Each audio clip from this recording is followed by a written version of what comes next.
నమస్తే, welcome to Andhraprabha. నేను తేజస్వి. అంగన్వాడీ సమ్మె మొదలై దాదాపు నెల కావస్తోంది.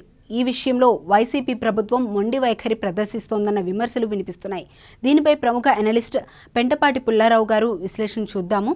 పుల్లారావు గారు, ఇప్పటికే నెల రోజుల నుండి కూడా అంగన్వాడీలు సమ్మె అనేది నిర్వహిస్తూ ఉన్నారు. అసలు అంగన్వాడీల సమ్మె న్యాయబద్ధమైందే అంటారా? ఈవేళ ఎప్పుడైతే 1,00,000 మంది మహిళా వర్కర్స్, అంగన్వాడీ వర్కర్స్ వాళ్ళు స్ట్రైక్ మీద వెళ్ళి మాకు జీతాలు ఎక్కువ పెంచాలంటే ప్రభుత్వం అర్థం చేసుకోవాల్సింది ఏంటంటే, ఆ 1,00,000 మంది మహిళలు చాలా కమిటెడ్ వర్కర్స్. వాళ్ళు ఊరికనే పనిచేద్దామని కాకుండా చాలా బాధ్యతగా మనం విన్న రికార్డ్స్ బట్టి యాబ్సెంట్గా ఉండరు, కష్టపడి పనిచేస్తారు. ఆ ఊర్లో అందరూ వాళ్ళని వాచ్ చేస్తారు కాబట్టి మంచి పేరు కూడా ఉండాలి, కంప్లైంట్స్ వస్తాయని. అలాంటి వ్యక్తులకి ప్రభుత్వం కొంచెం ట్రైనింగ్ ఇచ్చి ప్రొడక్టివిటీ పెంచి వాళ్ళకి ఇంకా జీతాలు పెంచితే తప్పేం లేదు. పని చేయకుండా లక్షల లక్షల రూపాయలు కొంతమంది గవర్నమెంట్ సర్వెంట్స్కి వాళ్ళకి వస్తున్నాయి కాబట్టి ఇలాంటి ఫోర్స్ మనం యూస్ చేస్తే రాష్ట్రంలో మంచి ట్రైనింగ్ ఇస్తే ప్రొడక్టివిటీ పెరుగుతుంది. ప్రొడక్టివిటీ పెరిగితే వాళ్ళ సంపాదనకి ఈజీగా కవర్ అవుతుంది. వాళ్ళు రెడీగా ఉన్నారు పని చేయడానికి. ప్రభుత్వం వాళ్ళకి ట్రైనింగ్ ఇవ్వకుండా, ఏమి ఇవ్వకుండా మీటింగులకు పిలిచి జనం చూపెడటానికి ఆ మీటింగు ఈ మీటింగు మంత్రులకు పిలిచి వాళ్ళు చాలా ఇబ్బంది కూడా పెడుతున్నారు.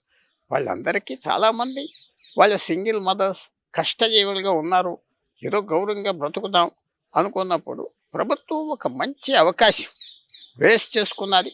ఈ మహిళా వర్కర్స్, అంగన్వాడీ వర్కర్స్ని సరిగ్గా ఉపయోగించుకోకపోవటం, వాళ్ళ నుంచి మంచి సర్వీస్ తీసుకుని మంచి శాలరీస్ ఇవ్వకపోవటం, గ్యారంటీస్ ఇవ్వకపోవటం, ఇది చాలా పొరపాటు చేస్తున్నారు. ఇప్పుడైనా ఈ ప్రభుత్వం కరెక్ట్ చేసుకుని వాళ్ళకి ఫుల్ పొటెన్షియల్ వచ్చేటట్టుగా మనం ఉపయోగించుకోవాలి.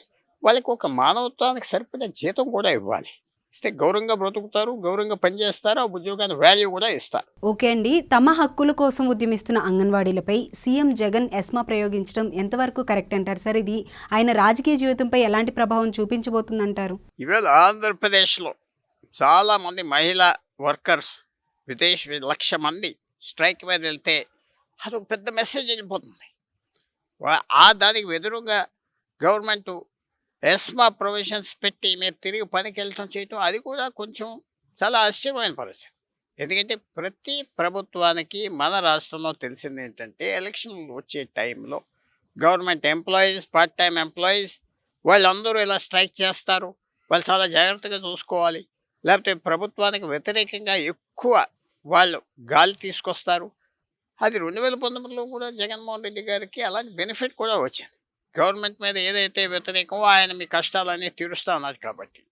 ఇప్పుడు ఆయన చేసేది అంగన్వాడీ వర్కర్స్ విషయంలో వాళ్ళు ప్రతి ఊర్లో కాంటాక్ట్స్ ఉన్న వ్యక్తులు, ప్రతి ఫ్యామిలీస్తో తెలిసిన వ్యక్తులు కాబట్టి ఇది ఒక పెద్ద పొరపాటు చేశారేమో గవర్నమెంట్. వాళ్ళని కేర్ఫుల్గా డీల్ చేయాలి. చేయకుండా వాళ్ళ మీద వేరియస్ లీగల్ స్టెప్స్ తీసుకుని మళ్ళీ పనికి వెళ్ళిపోవాలని చెప్పటం, ఇది సరిగ్గా హ్యాండిల్ చేయలేరని మాత్రం నాకు స్పష్టంగా కనపడుతుంది. గవర్నమెంట్ తప్పకుండా ఆఖరికి వచ్చేటప్పటికి అంగన్వాడీ వర్కర్స్కి సరెండర్ అయిపోతారు. సరెండర్ అవ్వకుండా అది ముందలే అడ్జస్ట్ అయిపోయి ఉంటే బాగుండదు కదా.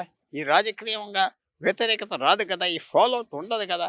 ఇక మాత్రం తప్పకుండా గవర్నమెంట్ కొద్దిగా ఫెయిల్ అవ్వారని మాత్రం మనం భావించవచ్చు. Thank you so much Pullarao గారు, మీ విశ్లేషణ అందించినందుకు ధన్యవాదాలు. ఇది ఇవాల్టి విశ్లేషణ. మరో కార్యక్రమంలో మళ్ళీ కలుద్దాం. అంతవరకు చూస్తూనే ఉండండి ఆంధ్రప్రభ.